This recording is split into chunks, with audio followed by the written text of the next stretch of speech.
Simbora a gente assistir a Campfire. Começar daqui a 5 minutinhos.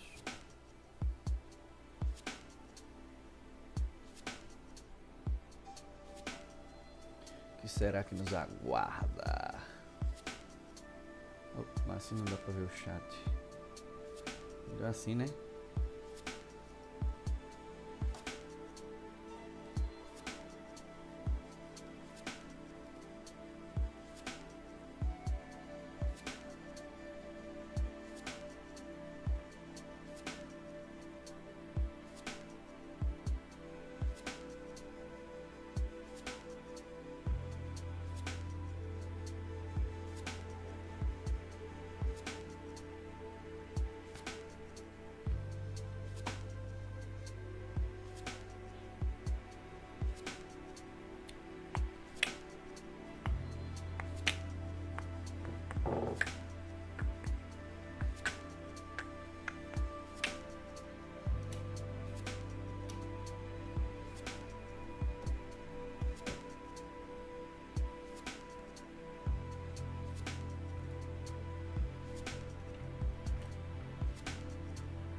Quero os drops, bebê. Só isso.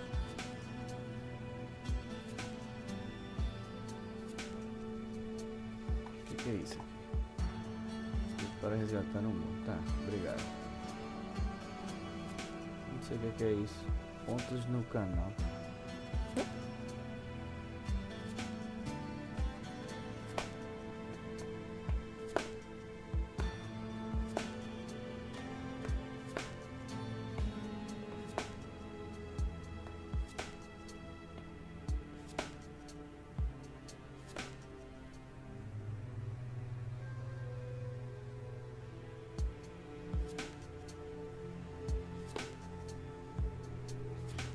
Dois minutos, galera.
Vou botar a legenda aqui não para entender o que os gringos estão falando.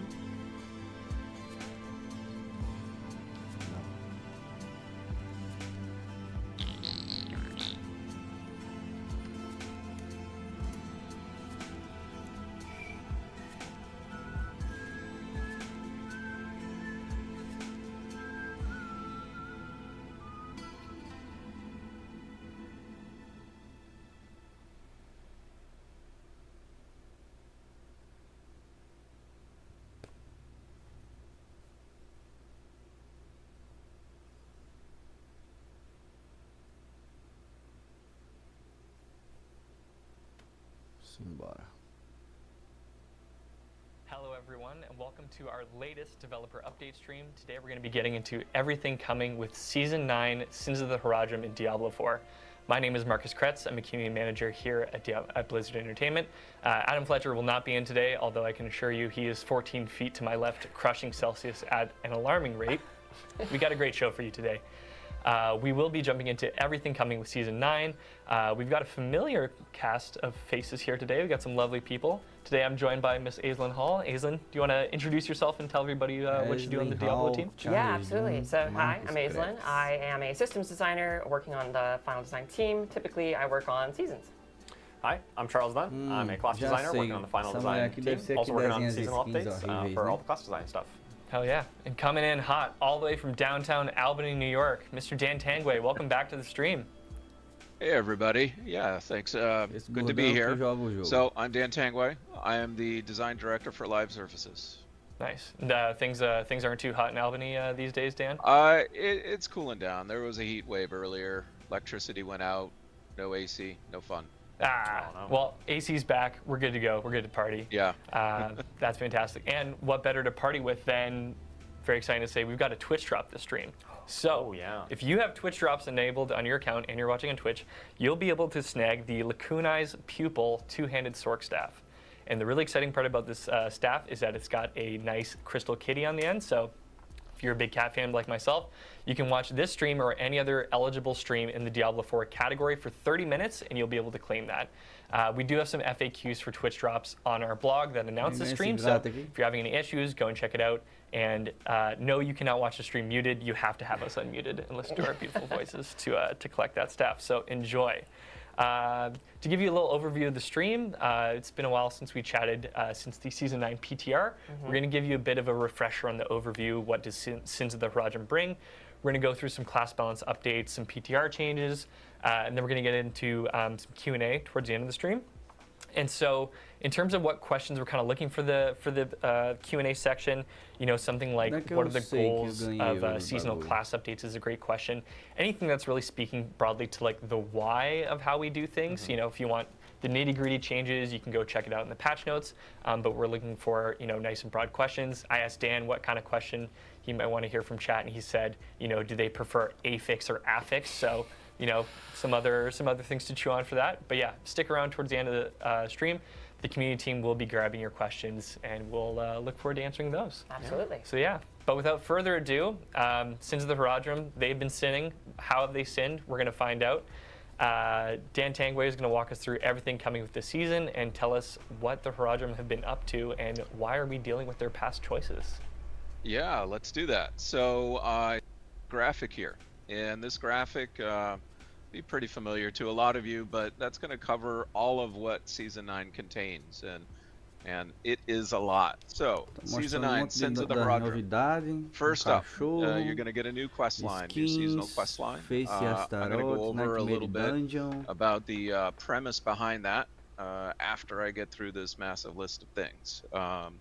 Next up, seasonal content. So, as you saw in the PTR, we've got Horadric Spellcraft, and we've got Horadric Jewels. Both of those systems are pretty deep, and I'm going to kick it over to Aislinn after I'm done to chat through those. We also have a new season journey pet named Dante. He's a good dog, but he certainly doesn't look good. But he'll be available, as will new reliquary rewards, which I feel are pretty self-explanatory. But then we're really excited to bring to you some permanent updates to the game as well. This is something we've heard a lot of feedback from y'all on, and we want to make sure that we were delivering it moving forward. And that's making sure that whenever we make updates to major systems, that those updates appear in both the seasonal and the Eternal Realms. Sometimes we'll call this evergreen, but at any rate, a lot of updates to Nightmare Dungeons that apply to both realms. We're going to talk a bit about Horadric Strong Rooms. We're going to talk a bit about escalating nightmares and some new Nightmare Dungeon affixes as well. And of course, we will talk about the Astaroth boss battle. Now, finally, we've got a lot of new loot and class updates that are coming to Season 9. That's something that Charles is much better suited to cover than I am. So we'll kick it over to him, and we'll probably finish up with some quality of life updates. So, let's jump into story. Let's see, I think we got a graphic. Yes, we're going to start with Astaroth. So, for those of you who remember, Astaroth is somebody we have faced down before in Diablo IV, but he's got a bit of a backstory that's pretty important to Season 9. So Astaroth is the Charred Duke, he's the guardian of the Cathedral of Hatred. He serves Mephisto. Somehow, not sure entirely how, but somehow he escapes hell, and he starts laying waste, burning down Skazglen. Wants to make it as his own private hell. Now, clearly, you know, the Druids of Scotland will not put up for that. And so they partner up with a Herodric mage named Donan, which we will see in our next slide here. Now, Donan, here he is with those Herodric mages, or rather, with those Druids. He's the mage. They band together and ultimately defeat Astaroth. Now, sort of, because much as what happens with powerful demons, Donan decides to trap Astaroth in a soul stone and buries that soul stone deep inside the earth. And as we all know, soul stones are ticking time bombs. And so by the start of Diablo IV, that is the situation we're looking at. Needless to say, Astaroth escapes. We defeat Astaroth as the Wanderer. Donan suffers some pretty tragic losses, including his life. And so in Season 9, this is our starting point. And there's something else going on. Something else is stirring in Scotland, and it's up to us to discover what's going on. So we are going to partner up with Briona. I believe we've got a image of Briona next. Now, Briona is a druid. She's got some history with Donan. She doesn't particularly like him. And so you'll learn more about why that is as you're traveling with her. And your first stop on your travels is up to Eldheim Keep, where there's been a lot of demon activity and you need to save some villagers. And at Eldheim Keep, you're going to make some pretty important discoveries for this season. I think we have some footage of that. So up in Eldheim Keep, you're going to be entering the keep. And on the floor, where there's some demons fighting over it, you're going to see what is known as a Herodric Wayfinder. And this Herodric Wayfinder is pretty special. It's going to help you figure out where there are Herodric secrets buried deep within Nightmare Dungeons. And it's going to tug you in those directions and provide you clues and hints. So we'll see a little bit of that in action right now.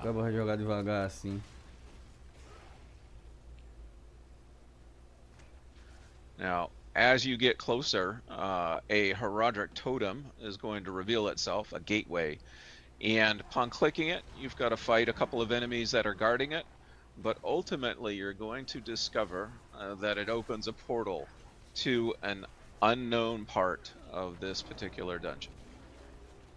So once we're defeating these enemies, we'll see the portal, and then we're going to jump right through.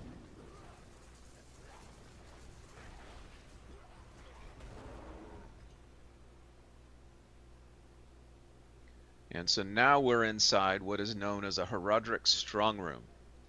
Now, first up, you're going to learn a little bit of the Herodric strong room mechanics. We've got a pillar here, and this pillar is going to help you gain more of what is known as attunement. And attunement is the score, essentially, for the strong room.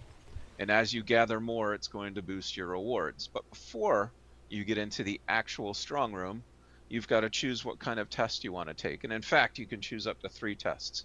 These tests are going to modify the strong room in some way, whether boosting attunement or giving you swiftness or varying up how the shrines behave in the strong room. So we're going to pick 3 here, and that will modify our run coming up. So we're going to jump in, and now we've got a timer in which to kill as many enemies as we can to prove our might to the Herodrum. And so you see we're playing around that pillar again. It flashed, which means we got the bonus. And now any of the enemies we kill at this point will give us additional attunement. And you notice on the side, the UI, we've got a great new UI here now. There are 6 levels of attunement that you can achieve, and each of those increases the amount of rewards that you get at the end. So obviously you're trying to not only kill as many enemies as possible, but maximize that attunement through clever use of those pillars we mentioned before, the shrines, the tests you selected at the beginning, and so forth. Now, at the end, you're going to fight a boss. In this case, we're fighting the Pyroclast. And that's just a final skill check before we spawned the Grand Herodric Cache. The Grand Herodric Cache has a lot of cool legendaries, and it also has a buff on it that will encourage you to finish the rest of that Nightmare Dungeon. But also importantly for our conversation, it's going to have something else. And that something else is an escalation sigil, which you'll see in your inventory here. Now, this escalation sigil is important because this is the other big gameplay system that we've introduced permanently for Season 9. So let's talk about the escalation sigil for a bit. Now, this is going to spawn a series of dungeons. And at the end of that series of dungeons will be a boss if you're in the Torment tiers. So let's talk a little bit about the affixes, because we've done a lot of work on those. You see our starting affixes here. You get one positive and one negative. Now the positive one is Equipment Delve. This is going to give you better loot drops as you go through. Also got Hunters. Hunters is a new affix, probably a little refurbished. I forget what it was called before, but this increases the monster speed of traversal and of attack against you, so that's not going to be too fun. Now when you get to the end of that dungeon, because I believe in you, you guys can get to the end of that dungeon, in addition to Equipment Delve and Hunters, you're going to get Forgotten Wisdom and Waller Elites. Now Waller Elites we all know and probably hate. I don't like them that much. Forgotten Wisdom is actually going to spawn XP wells around the dungeons, so you get an extra boost of XP as you're going through the dungeon and complete your runs. So let's see the escalating nightmares in all their glory. So this is a new run here. This one actually, we've got Herodric Bestiary, which is going to boost the amount of rep that you get for this particular run. And it's also got Khazra Hordes. Now Khazra Hordes is actually modifying the enemies in this case. There's a lot more Khazra. They've taken this up as their home, and they're a lot more powerful in this dungeon. And so you, of course, defeat the Khazra Abomination at the end. And note that we've spawned a portal. So you don't need to go back to town. You don't need to go into your inventory to continue to run. You can just continue it from right here. And when you click on it, you see what you're going to get next. So we're going to jump right in and load up the next dungeon here. And as we jump in, we're going to find, if we were reading the thing before, that there's actually a guaranteed strong room in this dungeon. So that's pretty cool. And that's going to give us a chance to actually double dip on rewards. And so you're going to find a lot of interesting combinations to really make these escalation sigils as efficient as possible. But ultimately, you get through your run, and you're going to be able to fight Astaroth. Perdi toda a explicação, porque eu me encabulei com o drop. So, here is the clip of the Astaroth fight. Now, when we were looking at Astaroth, we thought to ourselves, well, we're having a rematch. Obviously can't do the same fight, but since it is a rematch, we want to include elements of the previous fight. And so, the fight starts with Astaroth astride his mount, and all of this part of the fight should be pretty familiar to you at this point. But then we want to start changing it up. And what better way to really create the feeling of a rematch is now that you get to fight Astaroth one-on-one. But, even though the Amalgam is down, he's not out this time.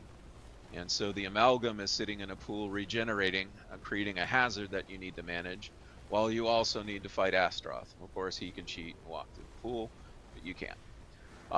And so that's how the phases will escalate for Astaroth. And within the escalation sigil version of Astaroth, you even get new affixes and things like that that modify the fight even further. So we really tried to make this kind of a unique twist on a boss fight, something that you haven't seen before. And with that, I think I am done covering the Nightmare Dungeon section of this update. So I'm going to kick it over to Aislinn. And Aislinn is going to go pretty deep into spellcraft and jewels. Yeah, absolutely. Thank you so much, Dan. And I'm so excited to go into those Nightmare Dungeons, those strong rooms, and especially the escalating sigil dungeons, because it's going to be a freaking huge burst of rewards. It's going to be great. It's going to be hard, too. Those Waller Elites are going to be a pain. Yeah, especially when the affix stack up run over run throughout the escalating nightmares. It's going to be quite intense by the end. It can get very intense. That boss fight will be crazy. Intense. So yeah, now these are going to present their own sets of challenges. So of course, we need to utilize the Herodrim's power in order to overcome those challenges. So with Season 9, we have Herodric Spellcraft. So there's a lot of different components to Herodric Spellcraft. So we're going to go over a quick overview and then dive a little deeper into how exactly it works. there are 3 different things that comprise the entirety of your Heraldric spell. You're going to be crafting a Heraldric spell in Season 9. You're going to need a catalyst. The catalyst is effectively the core of the spell. It tells the spell that it's going to be a celestial storm of stars, or it's going to be a beam of arcane energy that disintegrates your foes. And then secondarily, that catalyst needs to have a damage type. So you need to infuse it with one of 5 different elemental damage types. These can be fire, lightning, frost, and poison, and I'm not going to remember the last one. And yeah, so that determines the elemental damage type of the spell, and it also gives it some nifty extra effects too. And then finally, there's Arcana, which are just like extra bits and baubles you can add to go even further into customization. So like you can probably imagine, this is the build your own spell kind of power. And each one has a ton of unique utility as well. You're going to be able to disable various enemies' elite affixes. You're going to be able to garner powerful effects for your own build, like vulnerable or crowd control. There's tons of stuff you can do with it. So without further ado, let's jump into how exactly that works and how you'll be slotting it. So on the left side here, we have Celestial Surge. That is the tooltip for one of the 5 catalysts that you can actually equip. It is the one that causes a star storm to fall on enemies. On the right-hand side, we have the Smoldering Ember, which is an infusion. So this will make Celestial Surge a fire version of the catalyst. So you will need to slot Celestial Surge, and you're going to have to assign it to one of the skills on your hotbar. So in the middle section, and we'll have a video to kind of show this, but basically you assign Celestial Surge to one of your own skills, and when you use that skill, it invokes Celestial Surge with the Smoldering Ember infusion applied to it. So let's take a look at what that actually looks like. So here we are, kind of tinkering with our Heraldric Spellcraft in the UI. We're going to equip Celestial Surge, and we're going to assign it to our rightmost skill, which in this case is Lightning Storm, I believe. So whenever we cast Lightning Storm and Celestial Surge is off cooldown, we are going to cast Celestial Surge in addition to channeling Lightning Storm. Now, we can't use Celestial Surge, like I said, unless we have an infusion equipped. So we are also additionally going to equip Smoldering Ember and make that Celestial Surge a fire version of itself. And Dan, luckily for you, this makes it so it destroys Waller elites as well. So for anyone else out there that also dislikes Waller elites, this will cause Celestial Surge to break those walls down, which is pretty great. It will also turn off Chilling Winds as well. So yeah, now we have a functional spell, so let's go in. We're casting Lightning Storm, and we also see these stars falling. Not a very fun time for them, but a pretty great time for us. Everyone explodes, and we have a good day. Awesome. Now, there is a third component to Heraldric spells. It is called Arcana. So with Arcana, you don't need Arcana equipped for your Heraldric Spellcraft to function, but it gives it a bunch of awesome extra effects. So we have 3 examples here. I'll go over them just really quickly. We have the Sapping Crux. It causes your catalyst to also apply vulnerable for a pretty substantial amount of time, so you can effectively solve vulnerable through this system. We have Reactive Ooze, which causes you to generate a pretty substantial amount of your resource every second for the next 10 seconds, so you can potentially solve your resource through that.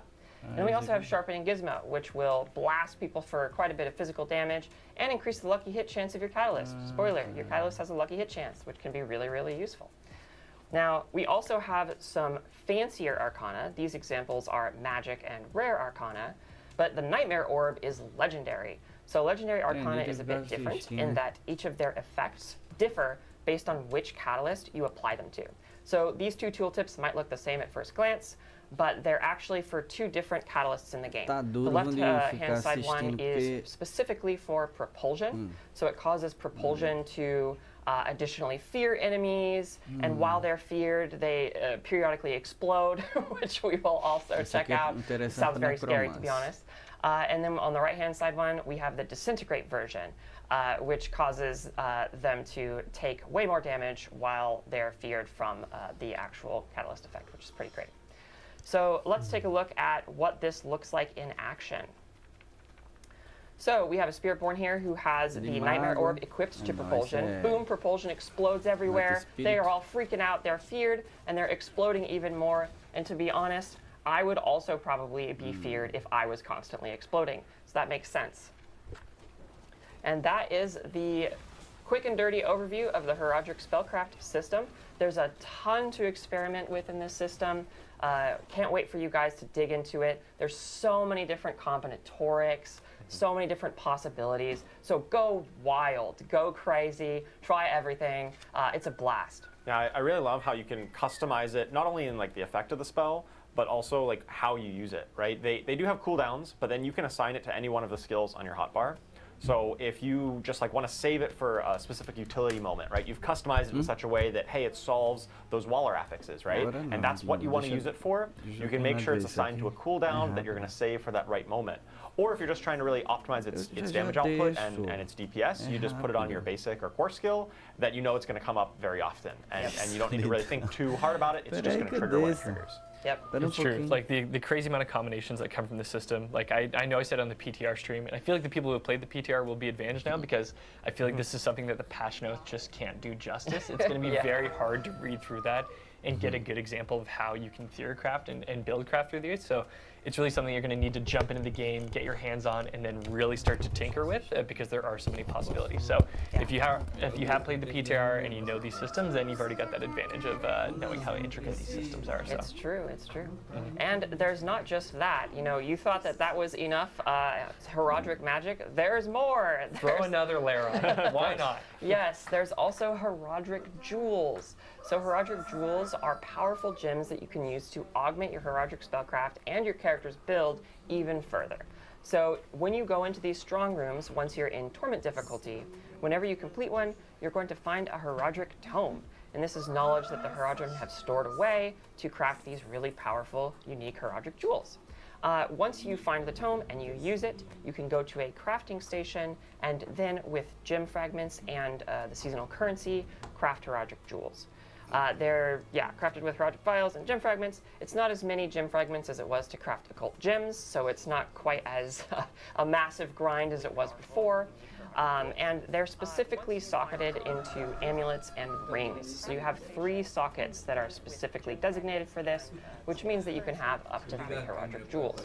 And here we have an example of a Horadric jewel. You know, it gives you some good stuff, core stat, max life, and you're going to be hunted in Sanctuary's darkest places. Well, that doesn't sound great. I don't think you need to worry about that, no. No, shouldn't be anything. I'm sure that's just flavor text, right? That's all. Oh, yeah. No, that makes sense. Cool. Anyways, yeah, so let's talk about the how you craft Horadric jewels with a little short video to show us what that looks like.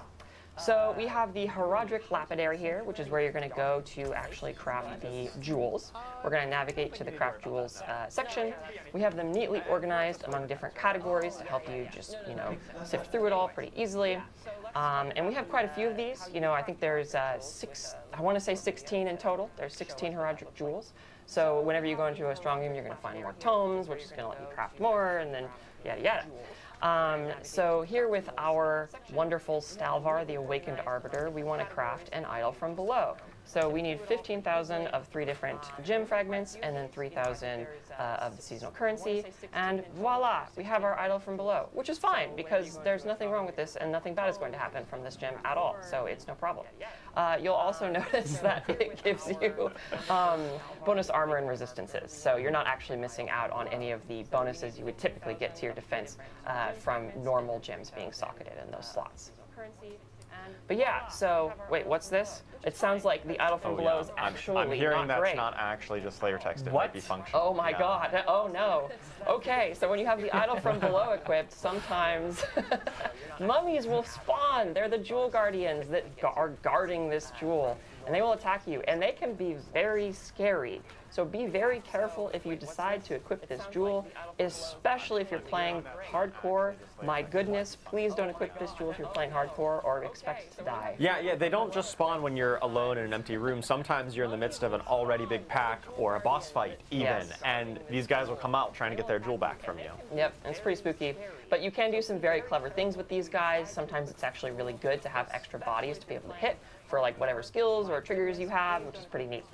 So yeah, let's move on to our final section here for the overview, which is PTR learnings.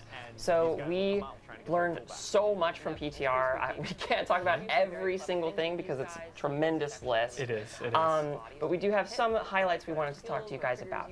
So first of all, going over Herodic Spellcraft. So we have made it so all of the deactivation effects that you get from infusions and various things, 3 seconds longer. So when you do actually deactivate an enemy affix like Waller or Chilling Winds, etc., it's going to last 8 seconds up from 5. This is because we want to make sure that it feels as punchy as possible. When you do get that deactivation, you have a good amount of time to take them out and counterattack them. Secondly, we want to talk about the change of Siphoning Gizmo to Sharpened Gizmo. So we found that Sharpened Gizmo was challenging for us in the sense that we want to maintain the competitive integrity of the game. That's really important for us. And Sharpened Gizmo was Siphoning Gizmo. Siphoning Gizmo was on the PTR. Yes, sorry. Was problematic in a variety of ways. Yes, it was problematic in a variety of ways. And we also saw the Sharpened Gizmo, which is the new one, as an opportunity for a more physical-focused Arcana, because we knew that was kind of missing from the PTR, and we heard a lot of feedback about that. The next thing I want to talk about is the Propulsion teleport change. So this effect caused you to be able to teleport effectively infinitely in a lot of builds. And it was transformative, and so transformative to the point that it was actually stomping on build identity in many cases. And we really want you to experience the full breadth of what different characters can offer in Diablo 4. We don't want it to all be condensed down to one thing, right? Yeah, when you're playing a different class and a different build, you want your gameplay to feel meaningfully different. And these, the Herodic Spellcraft here is kind of a complement on top of what you're already doing. It's a unique utility. It's an interesting wrinkle to your build. Yes. And on the PTR, we found that this particular teleport propulsion interaction was basically eclipsing everything else. Yep. And every single build, if you just looked at a clip of different people playing different classes, it looked identical. Yeah. And that's not exactly the kind of gameplay that we think is healthy for Diablo 4. Yeah, we want to make sure every build has a different silhouette and feels very different and textured. So that's really important to us. Another thing I want to talk about is that Disintegrate has a much wider area now. So before it was kind of a tiny little beam between you and the Disintegrate thing, but now it's much bigger. So you should be able to disintegrate many more enemies with it, which is great. And then beyond that, there are tons of miscellaneous changes to Herodic Spellcraft. So go read the patch notes after this and check it all out. Yeah, if you've never read the patch notes before, and especially in the blog as well, anything you see that's colored in blue are all changes that have been made since the PTR. So we've gone through, read your tons and tons of feedback, and there is just a sea of blue throughout the patch notes and the blog. Patch notes will be publishing following this stream, so go check those out and check out all the blue, because those are all the changes that you've all influenced. So thank you Yes, so much. absolutely. All right, so moving on to Herodic Jewels. So the first thing, we added an entirely new Herodic Jewel. It's called the Will Breaker. It speaks directly to physical damage. We heard that, a lot of Season 9 is focused on elemental damage, which is amazing and awesome and wonderful. But we also wanted to give physical builds some love and some tools to play around with. So the Will Breaker does specifically that. So if you want to smash people with your hammer or blow people up with, bones of the necromancer or whatever, that's for you. And then secondarily, Liminal Echo, which is the cheat death jewel, will not be dropping in hardcore. We heard a lot of feedback from the hardcore community that it maybe went against the philosophy and the spirit of hardcore. So we really wanted to respect that. And this is also an ongoing conversation about what is the spirit of hardcore. So please keep giving us feedback about that. It's been super helpful, and we want to hear more from you. And then finally, of course, there are also many more Herodic Jewel changes, more miscellaneous stuff. So again, after this, go read the patch notes. And with that, I believe I'll be passing it over to Dan to talk about a myriad of changes with everything else. Yeah, a myriad. So y'all had a lot of feedback on the Nightmare Dungeon updates. So I need a piece of paper to read them all off. I can't keep them all in my head. So first up, let's talk about the Herodic Strong Rooms a bit. So the Herodic Strong Room UI was not clear enough. And so we added a new UI to the Herodic Strong Rooms. We added extra kill count messaging and extra timer warnings. So it plays much, much tighter now. When you enter it, you should be able to pretty much pick up what's going on. Now, we're not going to tell you how to get those high scores, but the fact that you should be getting a high score should be pretty apparent now. Pillars didn't feel great. You know, you had to stand in one spot for a long time in order to get the bonus. So, you know, we've made the pillars faster to complete, made the radius a bit larger, and now all 4 pillars will also be available at the start. So you can better choose what your path through the Herodic Strong Room is going to be. We also heard from a lot of you that the Strong Rooms really didn't support blasting well enough. And that comes in 2 flavors. It comes in challenge, and then it comes in the fact that strong rooms were overstaying their welcome a little bit. So we've added a pit-style death penalty. If you die, that timer is going to get knocked down, and you're going to have less room to earn. We've added additional ambushes as your attunement. We set the activity link to 100 seconds instead of 120 seconds. And also, if you should hit that max attunement, we're not going to force you to run out the timer. We're just going to spawn the boss right then and there. Now, a number of you also commented on, Blood Bishop again. So we hear you. We built out a pool of bosses, mini bosses rather, that should spawn at the end of the strong room. And there's actually going to be a surprise or 2 in that pool as well. And then finally, there wasn't enough incentive, we thought, for you to actually complete the Nightmare Dungeon after doing the strong room. So we've added a buff. Now, if you remember from the footage, you saw the Grand Herodic Cache. It actually had a buff symbol above it, and so opening the cache will give you that buff, and you can carry that buff through the end of your Nightmare Dungeon run and get a bonus on the rewards that you'll get there. Now, let's talk about escalating nightmares a little bit. By far, the biggest amount of feedback was, feels pretty rewarding, but way, way, way too easy. So, we have gone and made it more difficult. We have scaled the difficulty by several pit tiers every floor you advance. So just naturally, things are going to get harder, and you're going to have to push a little bit more and more. We've increased the amount of health and damage for Exalted Astaroth and the Amalgam. We have made some of those existing negative affixes a bit meaner. We've also resurrected and tweaked some of the previous negative affixes that launched with the base game. And finally, I mean, really, we just did a whole audit on our negative affixes, but we created a bunch of new negative affixes as well, including some pretty fun ones, we think. So, let us know what you think, of course, about the difficulty of that moving forward in any of these, because, again, these are permanent updates, and we want to make sure that they, you know, really feel good. Other things real quick that we did.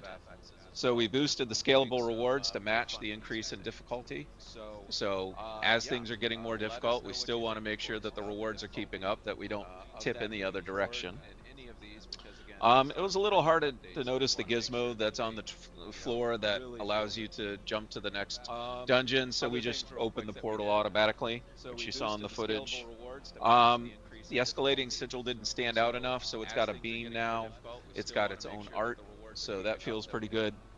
And then finally, we had asked a question during the PTR, you know, do folks want to have to wait until Torment 1 in order to be able to do escalating nightmares? And we heard from you, and you said, no, we don't want to wait, and we agree. So we actually created a pre-Torment version of the escalating sigil. It's not as rewarding because you're not in Torment. And it won't feature the Astaroth boss fight at the end. The Astaroth boss fight, the Exalted version, has been tuned specifically for Torment, so we wanted to make sure that that was preserved. But still, you should get a good sense of escalation pre-Torment if you're lucky enough to encounter one of those as you're leveling up to 60. And that's it for the list here. Again, please keep giving us feedback. We love to hear from you, and we want to keep improving the game. So back over to you guys in Irvine.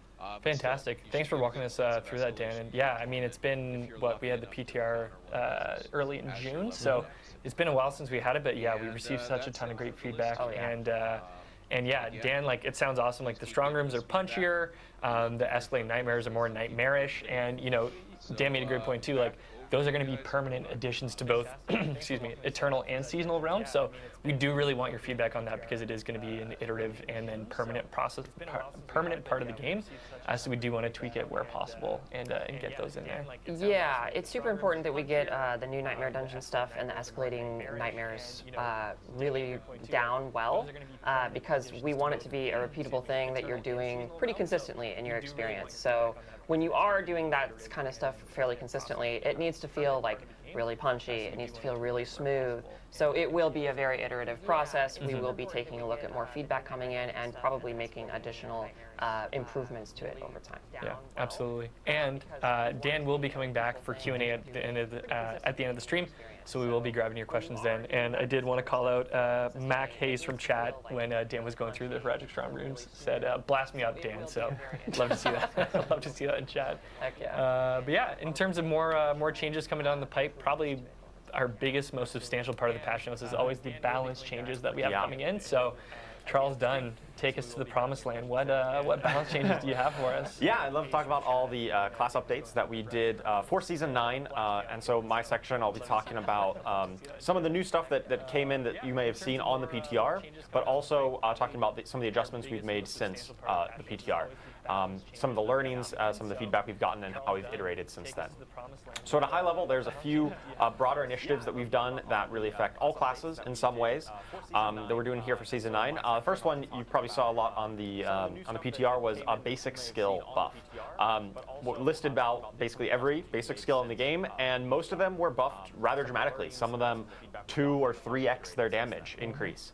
The impetus here was that we wanted to look kind of comprehensively at the game as a whole, the wider balance, and think, you know, are basic skills really fitting where they should in terms of their overall damage output and how they fit into builds, and really they were just like well behind the curve. Yeah. We want them to feel much more impactful, be a bit more, feel better when you first get them, but also be easier to kind of build around as you go and build up your character. We buffed up the baseline versions of a lot of these skills, but we did take a look at some of the legendary and unique aspects that interact with them.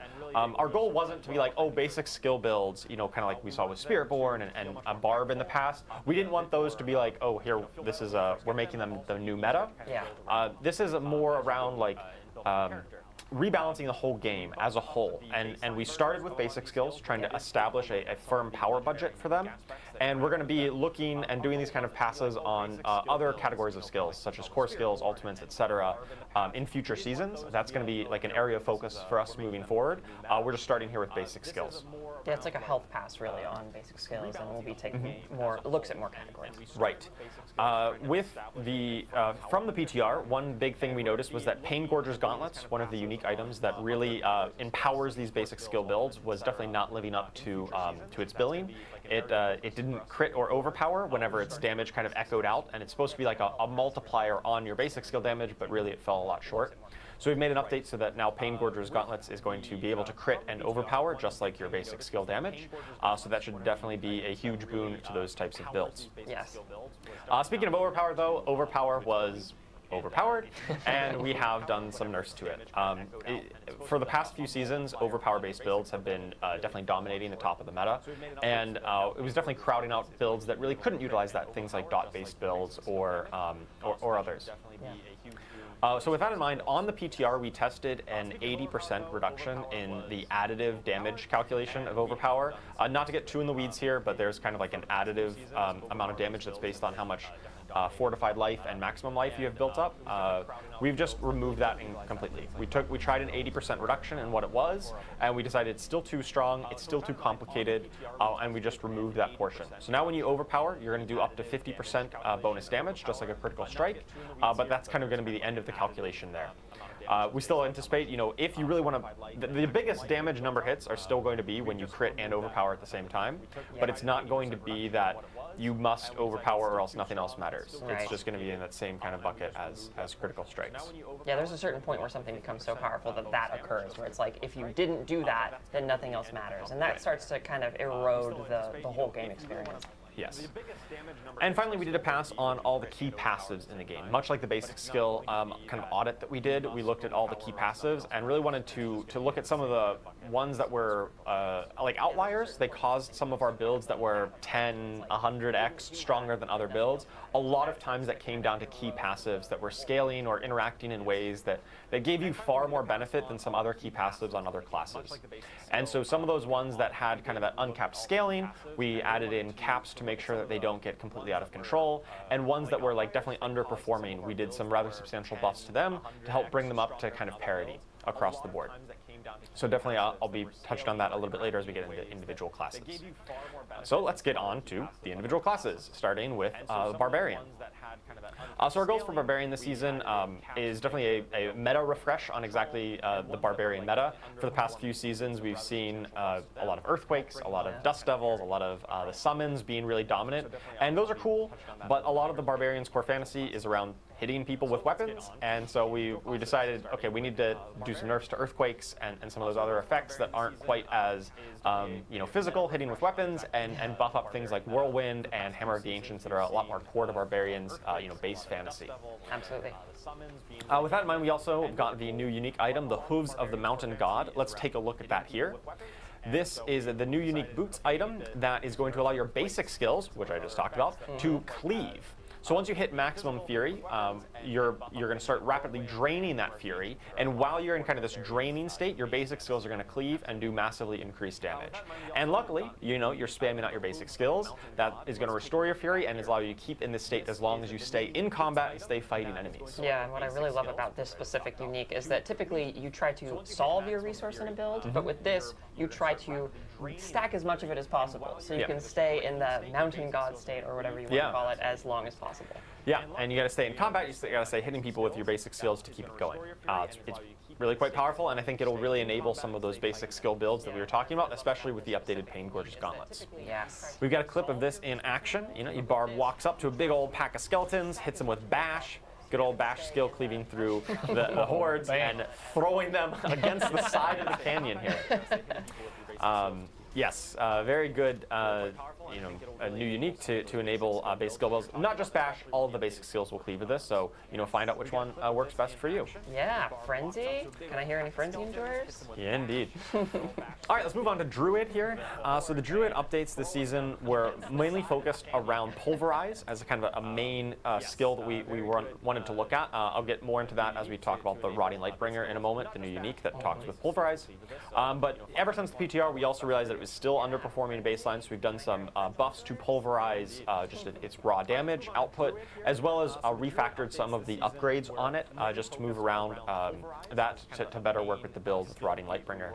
But it wasn't just that, we also did a variety of other buffs on Druid. We know that Druid has historically, for the past handful of seasons, been probably the worst class in the game, certainly in terms of representation, how many people are playing it, how late into the end game, how strong they're getting.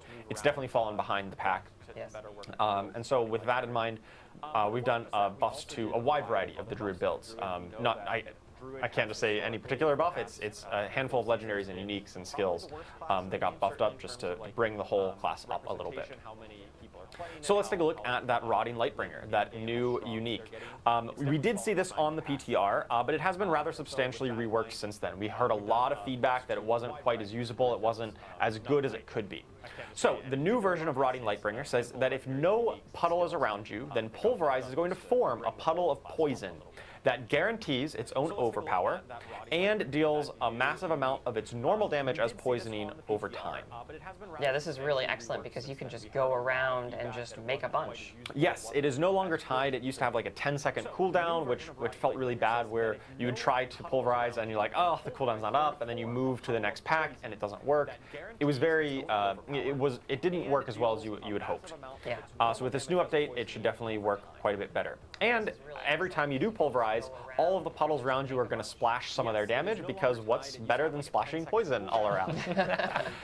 Let's take a look at this new version of Rotting Lightbringer in action. So you run up, you form a puddle, you move off to the side, you make a second puddle, you can form more than just two, and every time that you pulverize, all of your existing puddles are going to do that little splash of AoE around them and pulse some more damage. Yeah, so when you're in a room with just a ton of monsters, or like a strong room, for example, Yeah. you can just go around and make a bunch and have some fun in the sun.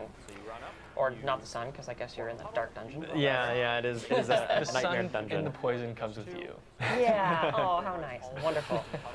Okay, let's move on to the Necromancer here. The Necromancer, similar to Druid, had a variety of buffs, specifically to Golem builds, Bone builds, and Shadow builds. Some of these builds were definitely falling behind the rest of the pack on Necromancer and compared to other classes in the game. So we've done a handful of buffs to those builds since the PTR to bring them up and really help to make them a bit more competitive. Two of the outliers on Necromancer from last season were Soul Rift and Blood Wave, two of their ultimate skills that just were, Soul Rift in particular just did way too much for any one skill. Obviously it dealt damage, but then it gave you a barrier, it gave you resource, it gave you damage, increased all of your other damage output, refilled your potions, and feared enemies. So that's a lot of things for one skill to do. And we love ultimates doing a lot, but that was kind of one thing too many. Yeah. So on this season, we've removed the barrier generation from Soul Rift, and so if you want to get really tanky as a Necromancer, you're going to have to look for some alternate sources to make yourself a little tankier, alternate barrier sources as well. Yeah, we want to give you all the tools you need to solve your problems, but we don't want you to solve all your problems through one of your tools. Right. Yeah, Soul Rift was just doing a little bit too much for that, and that's why it was kind of so dominant, so popular. Blood Wave, another ultimate skill as well. That just did a ton of damage. Its damage output was exceptionally high. I think part of that was due to the overpower being so overpowered, and so some of the nerfs there would probably bring that down to size. So we expect Blood Wave to hopefully not be the absolute dominant way of playing Necromancer, and we hope that some of those other builds like Golem, Bone, and Shadow have a few other ways of playing. We've also got the new unique, the Hand of Nas. This is a pretty cool new way of playing the class, specifically Minion Necromancer. Let's take a look. So the Hand of Nas gives you more skeleton mages. So if you go all in on your mages, you sacrifice your warriors, you sacrifice your golems, you can now summon additional mages for each minion that you sacrificed. So you can have far more mages than before. Yes. And just like any good RPG, your skeleton mages can get experience and level up. Yeah, So let's go. they attack 25 times, then they get to level up to a skeleton archmage. And when they're in the archmage form, they are harder to kill. They're going to teleport around to safety if they get attacked, and their attacks are going to occasionally shatter and deal bonus damage to the target and nearby enemies. We can take a look at this in action. You've got your big old backline of a ton of mages. You won't have your skeleton warriors, you won't have your golem if you really want to maximize your mages. So that really puts you, the Necromancer, as kind of being the front line for your army of minions. Kind of turns the traditional minion necro on its head a bit, whereas your minions are often the front line for you, and then you pump out the damage. In this kind of build, you're going to be the front lines trying to keep the enemies off your mages while they pump out the DPS from the back line. Yeah, really, this makes it so you have a college of mages, one could say. And mages aren't the greatest at tanking, so you got to figure that out yourself. All right, we've got the Rogue up next. So the Rogue, we did some updates to Death Trap and Shadow Clone in this season. So much like Necromancer, where they had a couple of ultimate skills that were really dominant in the meta, specifically Death Trap and Shadow Clone on the Rogue. Death Trap was kind of like Soul Rift in a lot of ways, where it did a little bit too much of everything, did pull in, did damage, other damage increases. And the big problem with that from a balance standpoint was that it was very easy to be able to just hold down the Death Trap button and spam cast it. Yeah. That was due to a number of effects interacting to give you cooldown reduction on it and reset its cooldown, including whenever you overpowered or killed an enemy with it. It would help tick off some of that cooldown reduction. We've removed that functionality, so it's a little bit harder to get to that full zero cooldown Death Trap. If you are still really building your character out, you'll still be able to get there. It'll just be a little bit part of a journey, similar to the philosophy on Soul Rift. We want you to be able to solve these problems, but it was a little too easy to do it on Death Trap and really short-circuited the progression cycle of building up your character and feeling that growth and that strength. Shadow Clone was doing a ton of damage, much like a Blood Wave, and it kind of went a little bit against the fantasy of, you know, your Shadow Clone should be augmenting your strength, and it should be kind of mirroring your damage output. What in reality, based on what it was doing, was like you did a little bit of damage, and the Shadow Clone dealt a ton of damage. Yeah, it felt more like you were the Shadow Clone. Yes, it did feel like that. Shadow Clone mimics your effects, but it also changes some of the skill tags that it works with. So Shadow Clone is an ultimate skill, it is a cutthroat skill. So no matter what it's casting, that skill is an ultimate and cutthroat skill. It basically allowed it to access some extra multipliers, some extra bonuses. Baseline, there is a kind of damage penalty on the Shadow Clone, and we've kind of increased that so it doesn't deal quite as much percentage damage, but is still a good modifier to your damage output. And we've also added some damage reduction component to it. So the Shadow Clone kind of takes some of the hits for you, right? Takes you know, some of your damage and gives you that damage reduction instead. We talked about key passive earlier. Victimize is a key passive on Rogue that we have reworked. It was one of those ones that was either like super weak or super strong, depending on the precise tuning. And it really was struggled to get that into to balance it well against other options. And so we've done a rework here where it's damaging vulnerable enemies is going to cause them to do a burst of damage, but then you also deal multiplicative increased damage to those targets after you burst. You trigger that victimize effect on them. And we think this will get it to a much healthier state where it's like more consistently useful rather than all or nothing. And the new unique for Rogue this season is the Death Mask of Nirmatruk. And this one works with your flurry builds. Let's take a look here. So the Death Mask, you can now overexert yourself while casting Flurry. And what does that mean? That is a new term to Diablo 4. It means that if you don't have enough energy, you're going to spend life instead to cast your Flurry.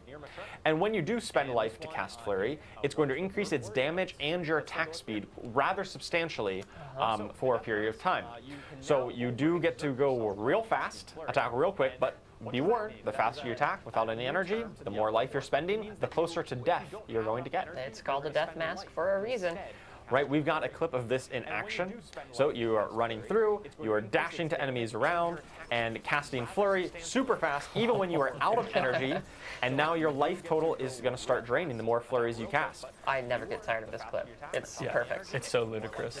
It is a great clip. You know, really embodies that like fast, stabby, frantic style that rogues are known for. Yeah. And definitely, I love how this like turns your build crafting options on its head. Typically, you want to get, oh, give me tons of resource generation. But you don't necessarily want that here, right? You want to be on low resource so that you can trigger the spending life. Because this effect basically does nothing if you're not spending life.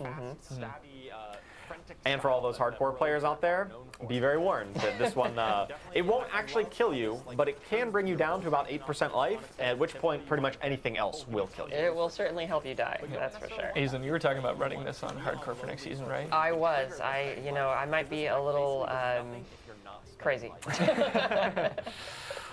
All right, let's move on to the Sorceress. So the Sorceress, we've got updates here to Lightning Spear, was one of the big ones. Lightning Spear had been kind of dominating the Sorceress meta for quite a while. It was like really the premier build for a long time. And this had a really interesting situation where out of the box, Lightning Spear was kind of terrible, right? You look at this skill and you're like, okay, how much damage does it do? How many enemies does it hit? What's its cooldown? And you're like, oh, this is awful. Like, it doesn't do anything. And then you get Splintering Energy, the legendary aspect, and suddenly it goes from nothing to best skill in the game. Yeah, and we don't want skills out of the box to feel useless. We want them to feel powerful and good. And we also don't want aspects to have to carry that much weight on their shoulders. It's not good for either the base skill or the aspect. So in this season, we've buffed up the base values of Lightning Spear rather substantially. I think it was like a 4 or 5 times increased damage. But we've looked at the Splintering Energy legendary and brought that down rather substantially. To be clear here, our goal is still that Lightning Spear, we do not want it to be the best way of playing Sorceress. It has had its time in the sun for a few seasons now. It's really been, I think it's time for some other options to rise up and be like some of the stronger builds on Sorceress. We still want it to be a viable way to play. We don't want to completely kill it to nothing, but it shouldn't be the absolute dominant or strongest way to play here Sorceress moving forward. To that point, we've updated Icefall and Firestarter. Icefall is a legendary Paragon node that works with your Frost skills. Those Cold skills are going to do quite a bit more damage with this. It's just some numerical buffs there. And the Firestarter, that's a legendary aspect that works with your Flame skills. You know, the other two builds outside of Lightning on Sorceress. Firestarter previously just did kind of a chunk of moderate fire damage, but wasn't anything special. Now it also gives you multiplicative fire damage, which is really good if you are picking, say, the Fire Infusion Catalyst for your Horagic Spellcraft. Oh, true. Or some crazy new unique that might be making its way. Yeah, a crazy unique like the Ophidian Iris. Oh, whoa. Let's take a look at the Ophidian Iris. This is the new unique amulet that works with your Hydra skill. It makes Hydra into a core skill, and it's always going to summon a three-headed Hydra, and those Hydra's attacks explode on impact.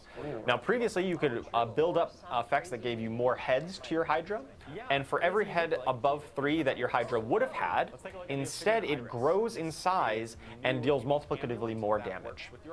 We tested this out on the PTR, and one of the big points of feedback was that there's kind of two ways of building Hydra. You can build with more crit focus, like crit and fire, or more burning damage focus.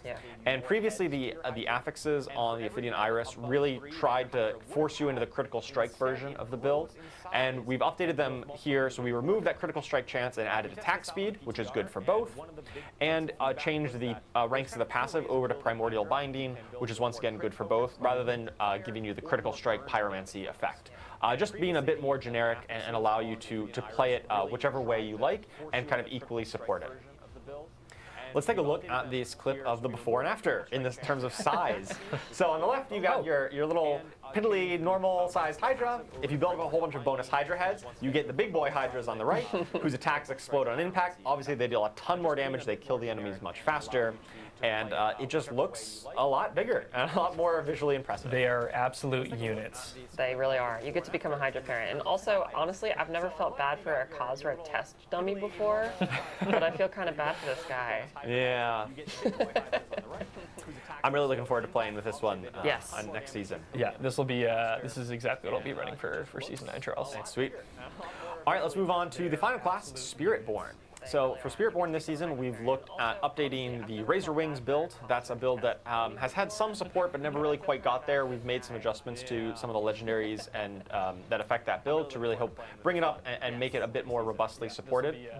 I want to talk a little bit about the Hunter. That's the Jaguar ultimate skill. We tested a change on the PTR where we currently on Season 8, and ever since it's launched, it had this mechanic where if you kill an enemy while the Hunter is active, it has a chance to reset its cooldown completely. So if you get lucky and you get a lot of kills, you can kind of spam cast Hunter until you, until you miss, basically. We tested out a change on the PTR where instead of doing that, it would just give a more consistent amount of cooldown reduction. And this was, we heard loud and clear that that is not fun. It was really not what you wanted. Players really liked that kind of feast or famine version of Hunter, where it had that gameplay texture of constantly resetting and that mini game of making sure you maximize the number of kills for the short duration that it's active. Yeah, it had really evolved into like a core part of the spirit of the Jaguar, and we don't want to have to take that away. Right. So this is one of the great things about testing these types of changes on PTR is that we're allowed to make these bit like more dramatic changes, and then if they don't work out, we'll revert them. And so in this case, we decided to revert those changes back to what it was before. Now, for context, the reason we tried to do that change in the first place was that the Hunter was by far the most popular ultimate skill on Spiritborn. I think something like 90+% of Spiritborn players were using the Hunter. And that's not really healthy for build diversity. And we thought, okay, if we adjust its cooldown mechanic, that will be what we need to change.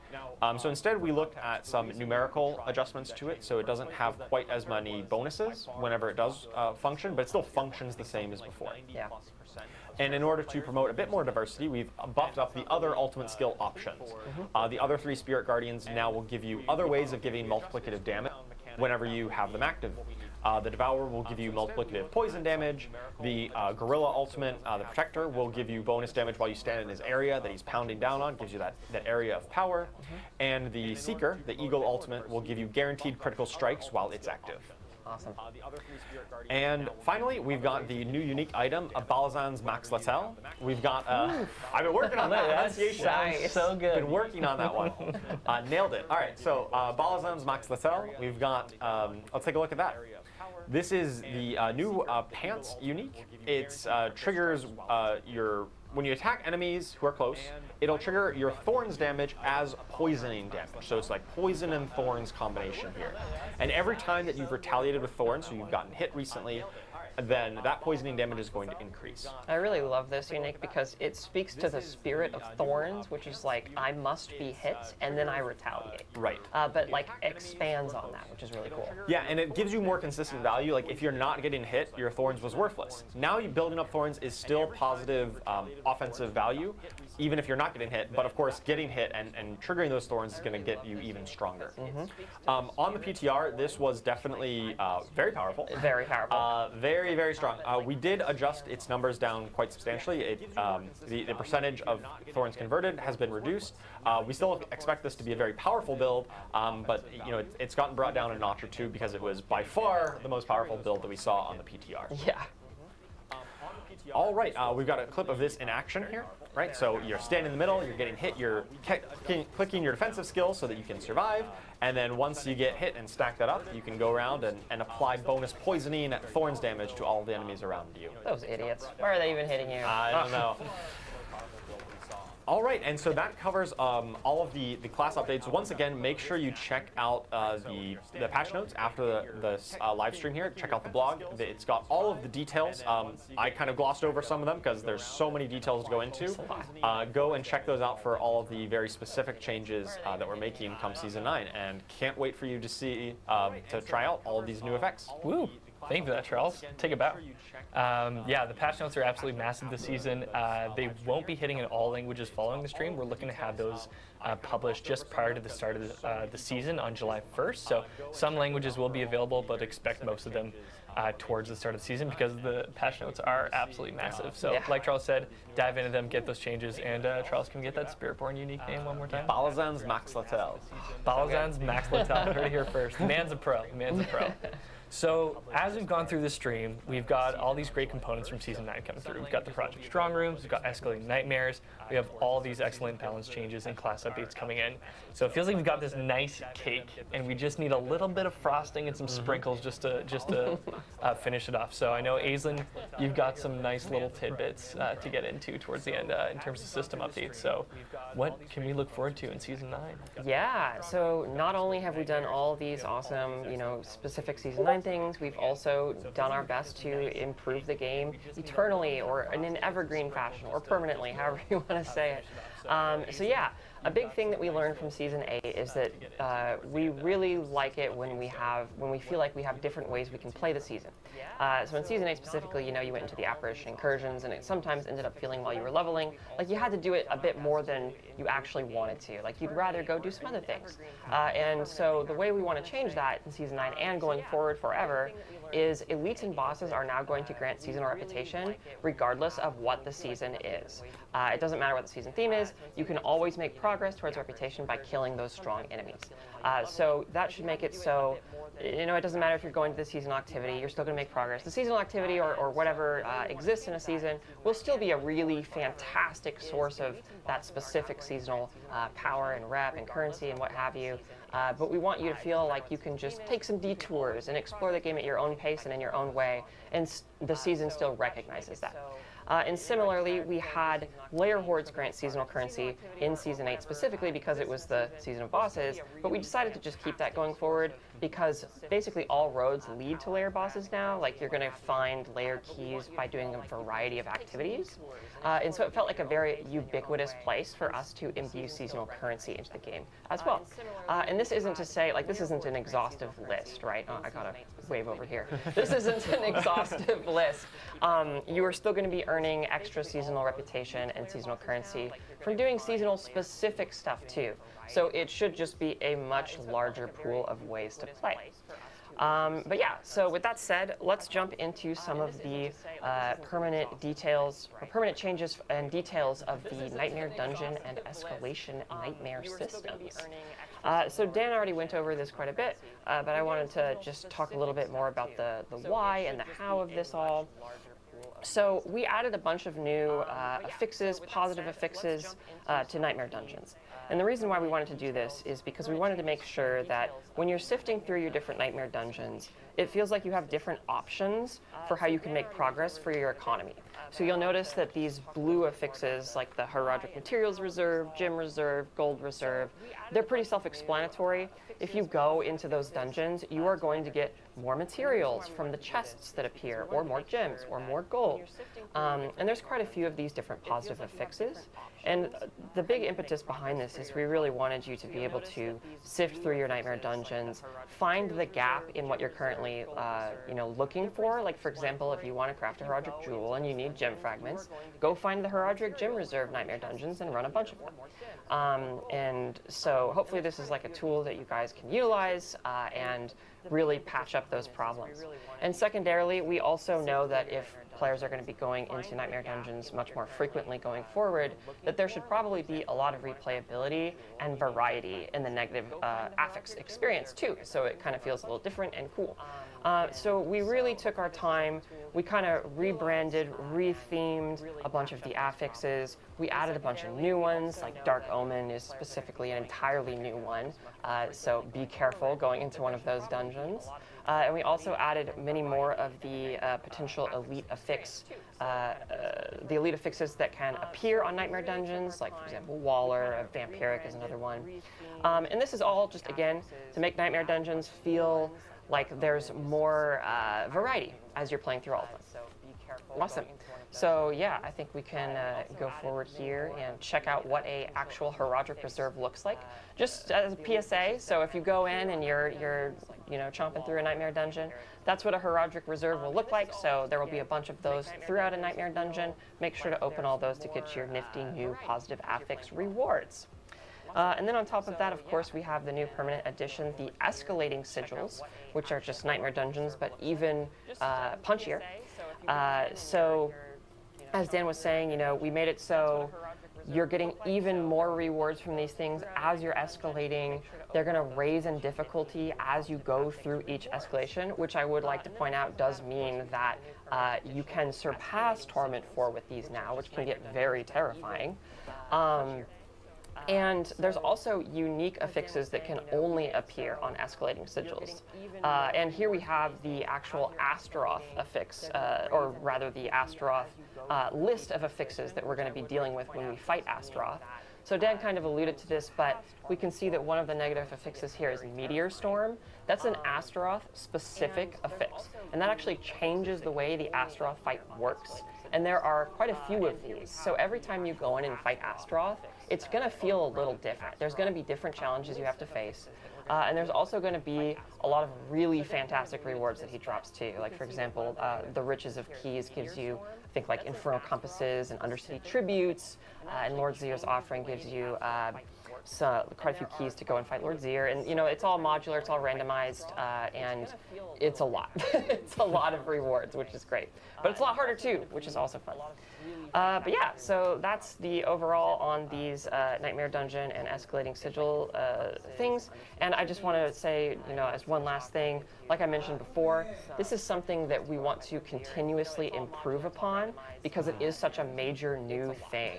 And like, we knew that Nightmare Dungeons needed some love, and we're really happy we got the opportunity to do that here. And we want to continue to foster and cultivate the system going forward. So please, any more feedback you have, shoot it our way. All right, and with all that said, let's move on to some more general quality of life updates to the game as a whole. So first of all, here we have the legendary item drop updates. So typically in Diablo 4, what we've done is when you go up in Torment tiers, you find more items, but we've decided to make it so you also find a higher quality of items when you go up in Torment tiers as well. This means that as you go from Torment 1 to 2 to 3 to 4, you are going to find more ancestral items and thus also more greater affixes. We wanted to do this because we were finding that people on higher torment tiers, as characters were getting to 2 and 3, etc., the loot wasn't quite keeping up with the state their character was in and what they expected to receive. And so we're trying this out, and let us know what you think. And I just wanted to do a quick call out that this also applies to lair bosses. Like, it applies to everything, but I wanted to specifically call out that it applies to lair bosses, which is great because now we're going to be finding more ancestral versions of lair boss unique items too. All right. Let's move on to the resource economy. There's quite a few of these here. So first of all, we saw that people were not finding as many legendary runes as they would like. It felt too sluggish to get through that journey. So we've kind of done quite a few changes to that overall. Now the Tribute of Harmony, which is specifically the tribute that grants quite a few runes, will grant even more and a higher quality of runes. All Undercity tributes, not just the Tribute of Harmony, will also grant runes. So if you're finding yourself light on runes, going to Undercity is typically a really good place. And then finally, we also increased the quality chance, the chance for legendary runes to drop from fighting lair bosses and their lair boss horde too. So just kind of all throughout the game, that's just a bit better. We've made quite a few improvements to whisper caches. So like the gold cache is much more lucrative, the material cache is more lucrative, the gem caches are more lucrative. A lot of ancillary stuff just feels better and are better choices than they used to be. We want to make sure that when you're actually looking at the potential whisper caches, that each of them feels like it would actually make a difference. And so that's the big impetus there. We have made our jewelers across Sanctuary adopt more business-friendly practices. Their cash is no longer quite as ludicrously expensive, and it also drops significantly more rings and amulets. So they're a little bit nicer now. And then Infernal Hordes also is going to be dropping more gems. And then finally, something we wanted to add here is there's going to be increased drop rate for Scrolls of Escape, specifically in Hardcore. We found that you weren't getting quite as many as we would like you to in that mode. And so we want to make sure that you have just enough to go and test yourself against those really challenging lair boss fights when you feel like your build is ready. All right, and let's dive into into our next slide here. So this is just to go over basically, this is a lot of information. So let's just talk briefly about what is permanent and what is exclusive to Season 9, just kind of as a recap. So permanent to both the Eternal and Seasonal realms, now and forever. We have the Nightmare Dungeon updates. So you are going to be finding Heraldric Strong Rooms on both the Eternal and the Seasonal realms. You're going to be able to go into escalating nightmares in both. You're going to find all these new Nightmare Dungeon affixes and escalating nightmare affixes permanently in the game. And of course, all the new uniques for each class are permanent. And then exclusive to Season 9 is the quest line exploring the sins of the Herodrum. The Heraldric Spellcraft, the catalysts and the infusions and the arcana, the Heraldric Jewels, and then, of course, the seasonal reputation board and the rewards from that are exclusive to Season 9. All right, so that about wraps it up for the evergreen updates here for Season 9. And just to kind of touch on the PTR and the learnings and kind of our thoughts and our culture on PTR. So we already kind of went over the systems updates that were changed since PTR. I'll go over them again very briefly. So lair bosses now have an increased chance to drop legendary runes. There's a increased drop rate to Scrolls of Escape in Hardcore, and there was the massive pass on all things Nightmare Dungeon to improve the tuning and make affixes meter and stuff like that. But I just wanted to take a moment to say that the PTR for us as a team is just amazing. We really cannot stress this enough. Like, when the PTR goes live and you guys start talking about the game, the air in the office is electrifying. We're all so excited to see what you guys have to say, and we're just, we're running around, we're talking to each other, we're like, oh, like, did you see this? Like, maybe we should change this, et cetera, et cetera. And it's just great. It's great for the vibes. It's great for the game. And just a heartfelt thank you from us to you for helping us make Diablo as good as it can possibly be. Yeah, we absolutely love reading all the feedback, watching videos that people post, or posting online on social media or other places for feedback on our forums. It's really amazing to see feedback é que players não like devia dropar trying item out the new normal. stuff and giving feedback on what's working, what's not, and then we really do listen Suplício and adjust 4. based on that. We try to find the lixo. best ways of delivering a really high quality experience every season, and the PTR is really instrumental for us to be able to do that. It absolutely is, and like this season was wild for PTR updates. We made so many changes, and it was just super helpful to hear everything you guys had to say.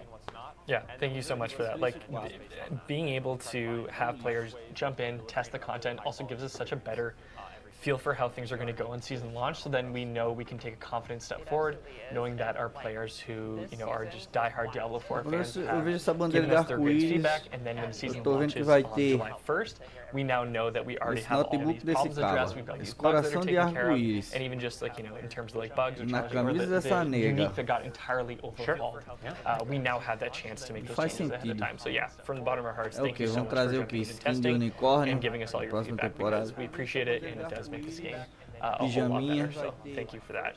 And that brings us closer to the end of our show. We've got some excellent Q&A lined up for you, so we're going to bring Dan back from Albany, and we do have a few questions lined up. The first thing that we do want to ask our devs here is, for the Heroic Spellcraft, are those powers account bound?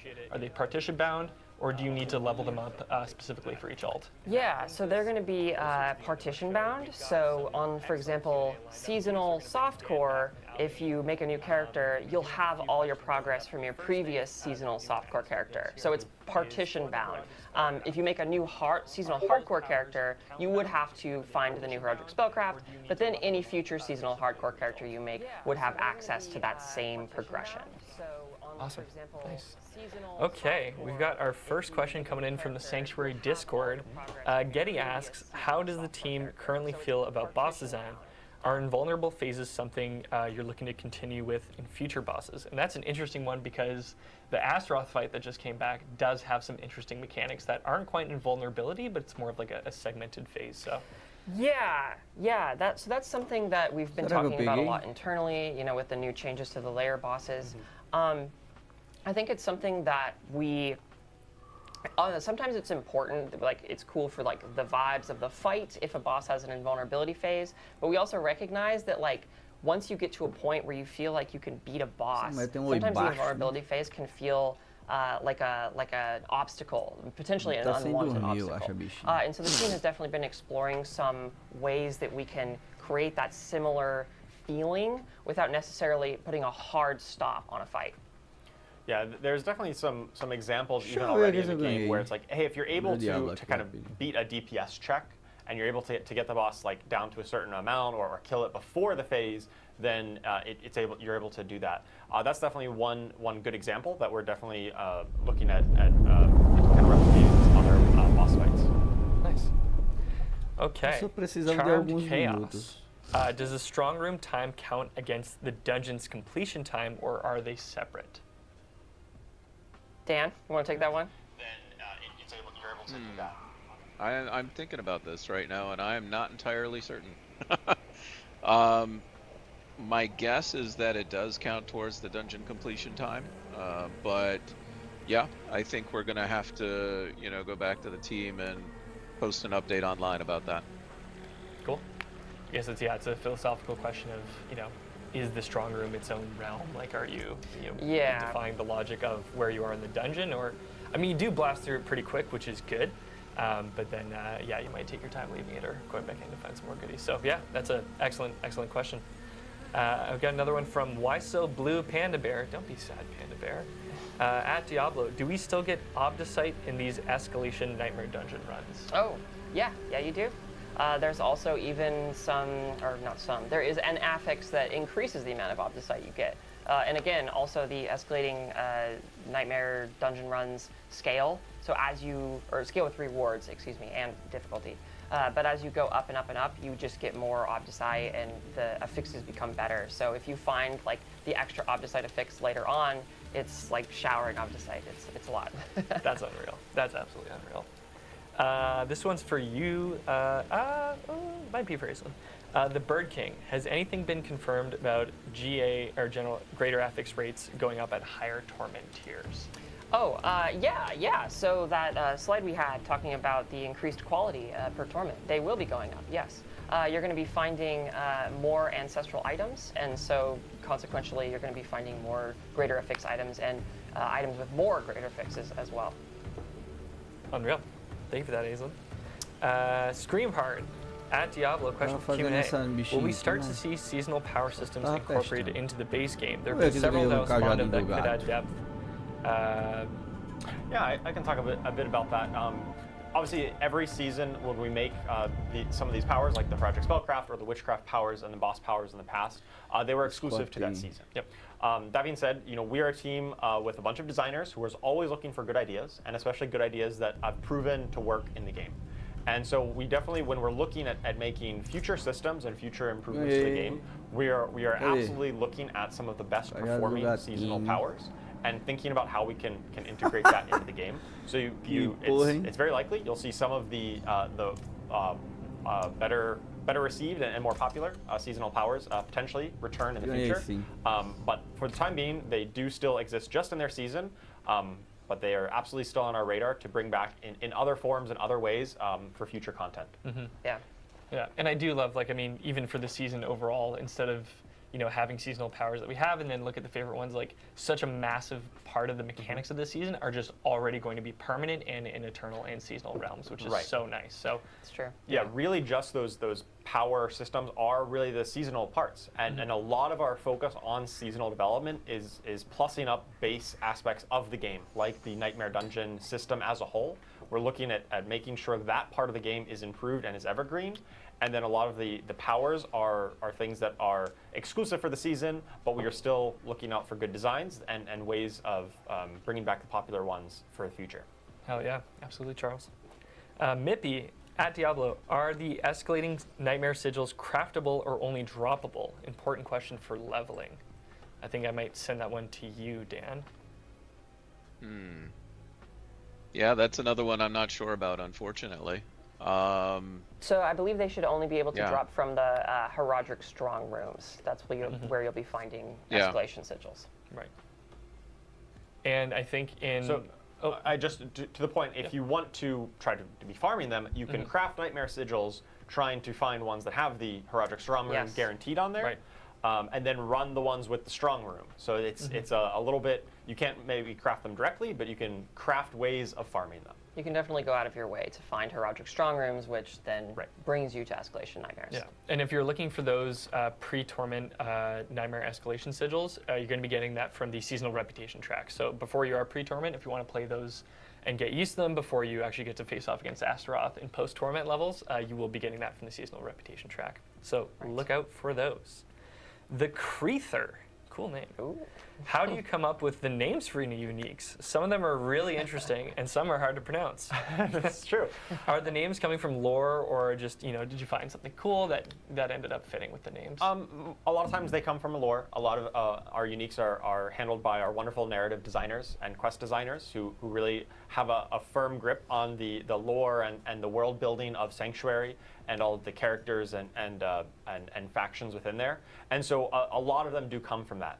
Some of them are a bit, maybe a bit more generic. I'd say like ones that maybe don't tie to a specific person, but a lot of them do, and that's handled by our wonderful narrative and quest designers. Yeah, I love that. Yeah, like Death Mask of Near-My-Truck. Near-My-Truck, Yeah.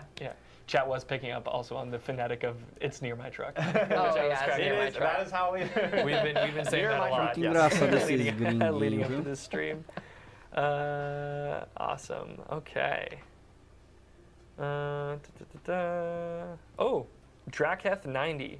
Will you consider allowing other boss fights to be customized with affixes like Astaroth, Sounds like a cool way to keep layered bosses dynamic and fresh. Oh yeah, yeah. We're really excited about the system with Astaroth, where he's going to feel different each time you fight him. So that's definitely something that we are always looking to imbue more replayability into the game, because Diablo is just lives and dies by like how much fun it is to go and do stuff over and over. And so that's definitely something that we can take a look at in the future, and like different mechanics to ensure that fighting layer bosses or fighting other bosses in the game feel exciting and different each time you go in and fight them. And Astaroth is a great example of that, and we're excited for you to try it out. Unreal. And our last question comes from either Jajapur or Yayapur or Hahapur, depending on the pronunciation. This one's for you, Charles, and it's less of a question, more of a request, I think. Okay. When can we expect more skill-changing uniques like the new Necro one? Give us one for multiple golems with a little smiley face. Oh, interesting. Yeah, I mean, so obviously every season we are making a new unique for every class, and we really try to focus on giving really brand new ways of playing, or ways to kind of revitalize existing builds. It is absolutely valid that we could potentially see one in the future that allows you to have additional golems. I can't specifically promise that just yet, but we're working on making brand new cool stuff every season. Awesome. Sweet. Well, that takes us to the end of the Q&A. Thank you all for your incredible questions, and thank you to the community team for sourcing those. We really appreciate all the things that you want to know about the game. So yeah, and that brings us to the end of the stream. Keep in mind, we do have patch notes dropping following the stream, so check those out for any changes. And we did have the season overview blog launch this past Tuesday. So for all the needs, all the things you want to know, you'll find it there. But also, hopefully you've claimed your Sorcerer staff already. But if you want more Twitch drops, actually, you know what? Before that, we sort of addressed this on the stream. Dan touched on it, but for Season 9, the pet that you'll be able to earn from the season journey, claim Iris if you haven't already. But this is Dante. So if all the keen-eyed viewers, you've probably seen Dante running around, begging for treats. This is what he'll do when you hit the pet emote. So here's Dante. He is a good boy, even though he does look pretty menacing. He'll definitely keep people off your lawn, that's for sure. But yeah, finishing Chapter 6 of the season journey will earn you Dante. And remember, you don't have to complete all of the tasks in Chapter 6. You just need to complete enough to hit the reward level. So yeah, be sure to go in and claim him. And if you haven't already, be sure to claim Iris for Season 8 Blyle's Return already. Here's our season overview. Take a screenshot of this. This is hosted in our blog. This gives you all the details you need for Season 9 Sins of the Herodrum. Gives you a great overview look at that, so you can definitely check those out. And if you enjoyed the Twitch drops on this stream, launching with our season on July 1st all the way through July 19th, you can watch at least 3 hours of any eligible Diablo IV content creator, and you can grab the Glensoul Arbalest crossbow for the Rogue. And if you want some more details on that, we've got a Twitch drops blog publishing after the show. But yeah, 3 hours with any eligible channel in the Diablo IV directory. You'll be able to grab that sweet, sweet crossbow skin. Yeah, so yeah, cool. Buckle up for that. And then we do have a very special delivery because also July 1st is Charles Dunn's birthday. So happy birthday to Charles Dunn. With the season start, we've got a very special cake presenter. Yes, my birthday is July 1st, so we're launching a whole Diablo season just for my birthday. Yes, so, it's all for Charles Dunn. Yeah. Adam was getting ready for right at the end, and then Adam popped in. I was like, okay, now it's cake time. So there's Adam. Thank you so much. It wouldn't be a stream without a surprise Adam appearance. Love that. So yeah, so you can celebrate the launch of the stream, and you can celebrate the launch of the season and Charles Dunn's birthday, which is fantastic. And then following the stream, if you did have some more questions or you just want some more Diablo IV content, Aislinn Hall is going to be joining Nacho in the Sanctuary Discord for another edition of Burning Questions. So Aislinn's doing double duty today. Right after the stream, she's running back to her desk and then jumping in the Sanctuary Discord to answer all those burning questions with Nacho. And we will be rating Nacho's stream following this one, so you can stick around and just check it out here if you'd like that as well. Yeah. I do want to give a huge thank you to everyone involved with the stream. Thank you to production for putting everything together. Also, for those of you at home, thank you for being here and joining with us. I can't believe, I think Rich called it out. It's our 29th stream for Diablo IV, which is just crazy. Dan sticks around 3 hours later on the East Coast, so Dan's been staying up late with us throughout this week. So you all don't get to see how busy Aizen, Charles, and Dan all are, and they dedicate a lot of time on their schedule to be here. So we really do appreciate you being here, and thanks for tuning in. So yeah, July 1st, Season 9 Sins of the Harajam is launching. Check out those patch notes following the stream, and we'll see you all in Sanctuary. Awesome. Thanks, everyone. Thanks, guys. Bye. Acabou. Acabou, gente. Bom, a notícia boa dessa live é que melhoraram o drop, né?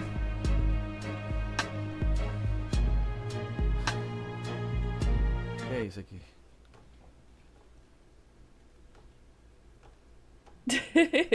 Hello, you guys. Welcome. I'm so sorry. We raided into ourselves, and that was very confusing for a second. But welcome in, you guys. So nice to meet you. I am Nacho Chips X. You can call me Nacho. It's such a pleasure to meet you Desculpa aí, guys. Nacho, mas eu não gosto de Nacho. Eu prefiro outra coisa.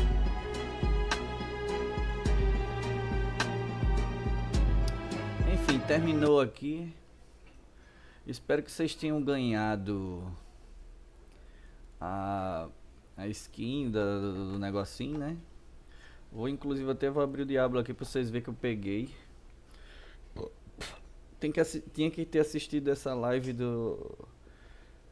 da Campfire por pelo menos 30 minutos pra poder ganhar a skin.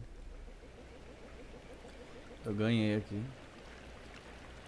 Vamos ver se ficou legal. Meu maguito.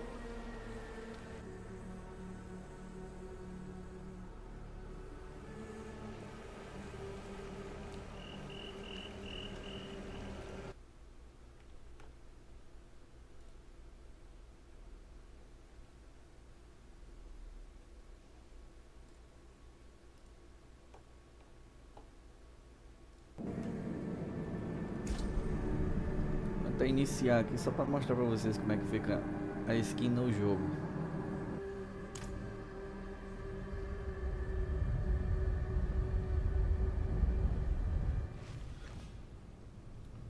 Ó, gente, pra quem dá uma olhadinha aqui como é que ela ficou, ó, pra quem assistiu a live ganha esse bagulhete aqui, ó, o cajado do gatinho. Cadê? É um título? Título do quê? Arcanista. Só? Arcanista, o quê? Ah, perdi. Buscadora, calcinada, calejada, capaz, capturada, carismática, carniceira, carregada. Carregada faz a minha cara. Célere, chamuscada, chifruda é foda. Cinzenta, cobiçosa, competente, confiante, coordenadora, crepitante, cristalina, curiosa, da fé, de bronze, de Lilith, debatente, dedicada, defiante, delusória. Delusória é o que? As coisas de Belial, é? Atiradora, baluarte. Deixa eu ver o que é que tem com a folhinha. Tem algum skin com a folhinha? Tem. Embusteira. Espectral, o que mais? Os títulos que temos disponíveis. Muitos títulos. Tem todas as letras do alfabeto. Zelote. O que mais tem Tem outro aqui. Aberração falsa. Aberração eu acho que eu não peguei. Agente, aliado, alvissaia, amiga, ancestral, cocô. Não, pra mim isso aqui é bosta, isso aqui não muda nada. Alucinada, amaldiçoada, arteira,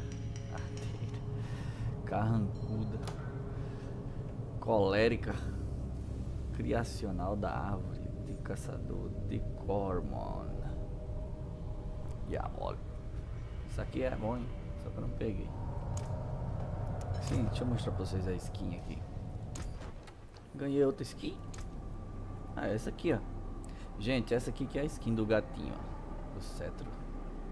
Quem assistiu a live na Twitch ganhou. E é isso aí, papai.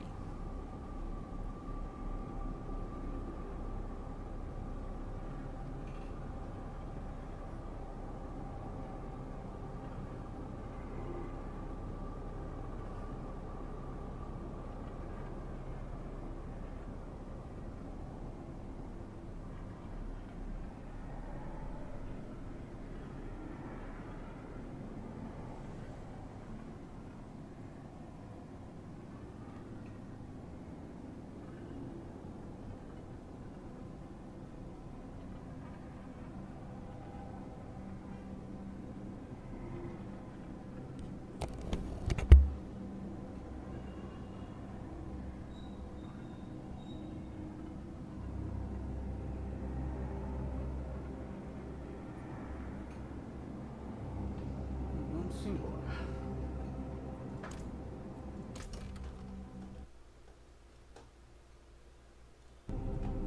Bom, não tenho muita coisa pra fazer aqui no jogo, eu vou sair, tá? Obrigado.